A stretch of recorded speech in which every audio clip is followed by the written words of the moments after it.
Bulletin की शुरुआत आज की सबसे बड़ी खबर से करेंगे। महाराष्ट्र के भिवंडी में 3 मंजिला इमारत जमींदोज हो गई है। इमारत के मलबे में 25 से ज्यादा लोगों के फंसे होने का इम्कान है। अभी तक 10 लोगों की लाश निकाली गई है और 20 से ज्यादा लोगों को महफूज मलबे से बाहर निकाल लिया गया है। आपको बता दें कि इमारत 36 साल कदीम थी, जिसमें 21 खानदान कयाम पजीर थे। इस इमारत में 50 से ज्यादा फ्लैट्स बने हुए थे, जिसमें लोग रहते थे। अभी निकाल रहे हैं ना वो लोग? जिंदे नहीं होंगे वो लोग, मर गए होंगे।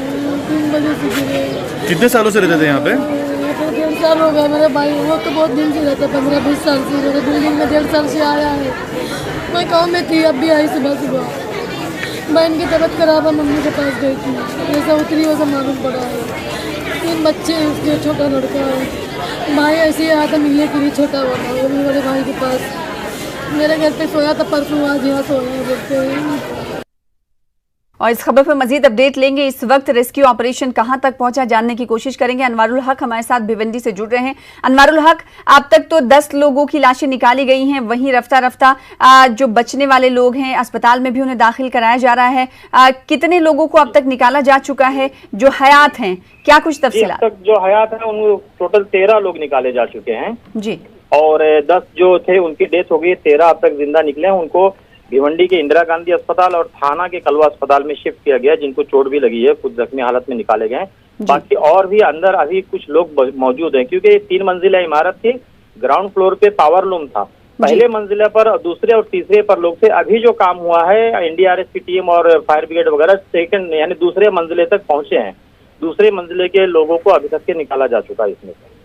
जी, दूसरे मंजिले की इमारत से अभी लोगों को निकाला जा रहा है। क्या लगता है कितना वक्त लग सकता है पूरा रेस्क्यू ऑपरेशन को खत्म करने? जी, सबसे बड़ा मसला भिवंडी और मुंबई में आप देखे होंगे, पिछले दिनों महाड़ रायगढ़ में एक इमारत गिरी थी, एक भिंडी बाजार में गिरी थी, और मुमरा और भिवंडी में भी ऐसे हादसा होते। यहाँ आज भी यही सबसे बड़ा जो मसला पेश आ रहा है कि अंदर तक गाड़ियां नहीं पहुंच पाती है, तंग गलियां होती हैं और बहुत ही तंग रास्ते होते हैं। यहाँ तक के स्ट्रक्चर वगैरह भी नहीं ले जा पाते कायदे से। फायर ब्रिगेड और गाड़ियां पहुंचना तो बड़ी दूर की बात है। रास्ता ना होने की वजह से बहुत तकलीफ आ रही है और मलबा थोड़ा थोड़ा सा हटाकर कहीं किनारे रखा जा रहा है, क्योंकि जब तोड़ते हैं उसको बहुत काफी मलबा निकलता है, तब अंदर कोई इंसान नजर आता है। तो इसलिए वहाँ तंग हो रास्ता होने की वजह से, गलियां तंग होने की वजह से बहुत दिक्कत आ रही है।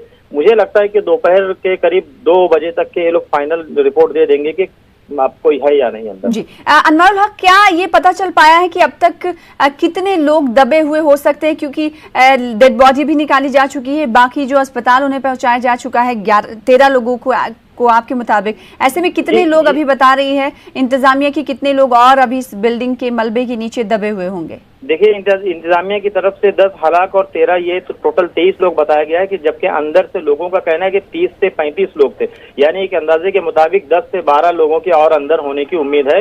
उन्हीं को तलाश किया जा रहा है, क्योंकि जब रात को 3 बजे एक्चुअली ये इमारत कारपोरेशन की मखदूश इमारतों की लिस्ट में थी। कारपोरेशन ने इसे पहले ही खाली करने का नोटिस दे दिया था। उसके बावजूद भी नीचे के कारखाने बंद हो गए थे, लेकिन कुछ लोग फिर भी रह रहे थे, क्योंकि उनके पास कोई दूसरा आशियाना नहीं था।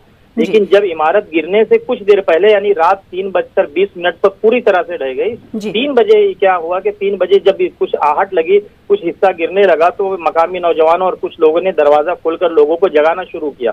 क्योंकि बहुत ज्यादा रात थी, 3 बजे का वक्त था, लोग कुछ निकल पाए, कुछ नहीं निकल पाए। उस दौरान काफी लोग बाहर निकल चुके थे, वरना हलाक होने वाले और जख्मियों में बहुत बड़ी तादाद हो गई होती। जी, अनवारुल हक, जैसे कि आपने कहा कुछ देर पहले कि जब बीएमसी की तरफ से नोटिस जारी किया गया था इस बिल्डिंग को खाली करने के बाद, कुछ लोग जो थे वो रह रहे थे। इसका मतलब ये है कि कुछ लोगों ने मकान खाली भी किया था, लेकिन कुछ लोग आशियाना ना होने की वजह से उसमें रह रहे थे। तो क्या उन्होंने ये बात इंतजामिया के सामने उठाई? ये इसमें टोटल 43 फ्लैट थे और 25 से 30 लोग फ्लैट में ही लोग रह रहे थे। एक्चुअली भिवंडी, मुमरा और मुंबई और यहाँ पर जितने भी शहर हैं, यहाँ काफी इमारतें ऐसी हैं कि जिनमें हर कारपोरेशन के मातहत आपको 1500, 1400, 1200 इमारतें ऐसी मिलेंगी जो मखदूश इमारतें हैं। लेकिन उस नोटिस देने के बाद भी, हुकूमत के कारपोरेशन की बार बार जबरदस्ती करने के बावजूद भी, लोग सिर्फ इसलिए नहीं निकलते कि वो कहते हैं कि हम निकले तो कहाँ जाएं। बसा औकात तो कारपोरेशन से लोग उलझ जाते हैं और ये कहते हैं कि हम यहीं जान दे देंगे चलेगा, लेकिन हम खुले आसमान के तले कहाँ जाए। हुकूमत महाराष्ट्र के सामने ये बहुत बड़ा मसला है कि वो लोगों को कहाँ रखें। मखदूश इमारतों की फहरिस्त जारी कर देकर कारपोरेशन अपना पल्ला झाड़ लेती है।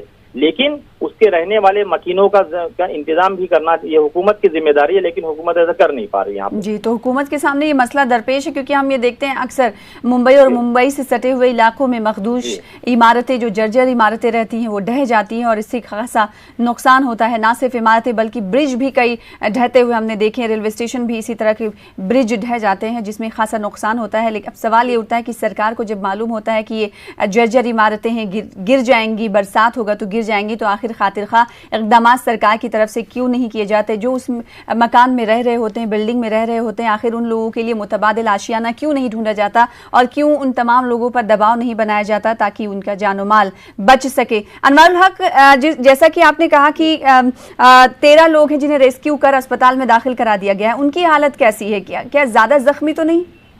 जी, कुछ उसमें एक्चुअली इसमें बहुत ज्यादा महलूकिन में और उसमें बच्चे बहुत शामिल हैं और उनके पैरों पे, हाथ पे, सर पर चोट लगी, लेकिन इन जख्मियों में से कोई बहुत ज्यादा सीरियस नहीं है और सभी को फौरी तौर पे इलाज के लिए पास के अस्पतालों में और कुछ को थाना शिफ्ट किया गया। जो सीरियस है उसमें तकरीबन 13 लोगों में से 6 लोगों को थाना और कलवा के अस्पतालों में भेजा गया जिनको ज्यादा चोट लगी और 7 लोग जो ऐसे थे उन्हें करीब इंदिरा गांधी अस्पताल में रखा गया और इनके एनडीआरएफ टीम के अलावा समाजी लोग और मकामी नौजवान भी बढ़ चढ़कर हिस्सा ले रहे हैं इनकी मदद के लिए। जी, और कंजेस्टेड एरिया होने की वजह से, क्योंकि गाड़ियां अंदर नहीं दाखिल हो पा, संकरी गलियां हैं, जिसकी वजह से कहीं ना कहीं रेस्क्यू ऑपरेशन धीमी रफ्तार से चल रहा है, क्योंकि एनडीआरएफ की टीमें हैं, उन्हें कहीं ना कहीं दुश्वारी भी पेश आ रही है। अब सवाल ये उठता है कि जब 2 बार नोटिस पहले बीएमसी की तरफ से दी जा चुकी थी, तो आखिर इस आशियाने को, इस बिल्डिंग को खाली क्यों नहीं कराया गया? क्या जो बीच में लोग होते हैं, क्या बिचौलियों के सर चढ़ जाती हैं तमाम चीज़ें? क्योंकि जब सरकार की तरफ से जर्जर इमारतों की लिस्ट में इस बिल्डिंग को शामिल कर लिया गया था, तो इस पर खातिर खा इक़दाम क्यों उठाए नहीं गए? ये कई सवाल हैं जिसे हम सरकार से भी करने की कोशिश करेंगे। फिलहाल आगे बढ़ लेते हैं और इसी खबर को लेकर आपको बता दें कि इस मामले में, यानी जो बिल्डिंग कोलैप्स हुई है, इस मामले में मुआवजे का भी ऐलान कर दिया गया है। हालांकि मुआवजे की रकम कितनी है आपको आगे बताते रहेंगे। फिलहाल